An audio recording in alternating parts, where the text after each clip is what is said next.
തെരഞ്ഞെടുപ്പ് ഫലം പുറത്തുവരാൻ ഏതാനും ദിവസങ്ങൾ മാത്രം ശേഷിക്കെ ബി.ജെ.പിയുടെ പ്രതിസന്ധികളും ഇന്ത്യയുടെ പ്രതീക്ഷകളും ഏറുകയാണ്. ബി.ജെ.പി 2019 കഷ്ടിച്ച് വിജയിച്ചത് 40 ലോക്സഭാ മണ്ഡലങ്ങളിൽ മാത്രമാണ്. ആ 40 ലോക്സഭാ മണ്ഡലങ്ങൾ തന്നെയാണ് ബി.ജെ.പിയുടെ ഏറ്റവും വലിയ പ്രതിസന്ധിയും. നൂൽപാലത്തിലൂടെ ബി.ജെ.പി സ്ഥാനാർത്ഥികൾ കടന്നു കൂടുമോ, അതോ നേരിയ വോട്ടിന് കഴിഞ്ഞ തവണ നഷ്ടമായ ഈ മണ്ഡലങ്ങൾ എതിർ സ്ഥാനാർത്ഥികൾ പിടിച്ചെടുക്കുമോ? 50,000-ൽ താഴെ വോട്ടുകൾക്കാണ് ബി.ജെ.പി കഴിഞ്ഞ തവണ 40 മണ്ഡലങ്ങൾ പിടിച്ചത്.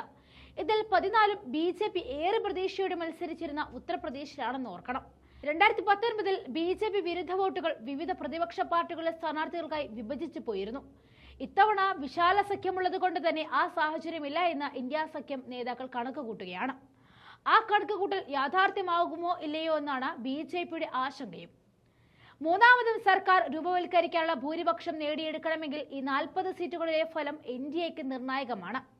കോൺഗ്രസ് നേതൃത്വത്തിലുള്ള യു.പി.എ സർക്കാർ തുടർച്ചയായ രണ്ടാം തവണ അധികാരത്തിലെത്തിയ 2009 ലോക്സഭാ തിരഞ്ഞെടുപ്പിൽ ഈ 40 മണ്ഡലങ്ങളിൽ 23 ചെറുകക്ഷികളാണ് മത്സരിച്ചത്. ഇപ്പോൾ ഇന്ത്യ സഖ്യത്തിന്റെ ഭാഗമായ പാർട്ടികളുടെ സ്ഥാനാർത്ഥികളാണ് ഈ സീറ്റുകൾ ജയിച്ചതും. ബി.ജെ.പിക്ക് ജയിക്കാനായത് 7 മാത്രം. 2019-ൽ 10,000-ൽ താഴെ വോട്ടുകളുടെ ഭൂരിപക്ഷത്തിൽ ബി.ജെ.പി ജയിച്ചത് 10 2019-ൽ ബി.ജെ.പി 1,817 വോട്ടിന് വിജയിച്ച കർണാടകയിലെ ചരം രാജ് നഗറിൽ 1952 മുതൽ 91 വരെ തുടർച്ചയായി ജയിച്ചതും കോൺഗ്രസ് ആണ്. ബി.ജെ.പിയുടെ അടുത്ത ചുവടുകളിലേക്ക് ഈ 40 മണ്ഡലങ്ങൾ നിർണായകമായ പങ്ക് വഹിക്കുക തന്നെ ചെയ്യും.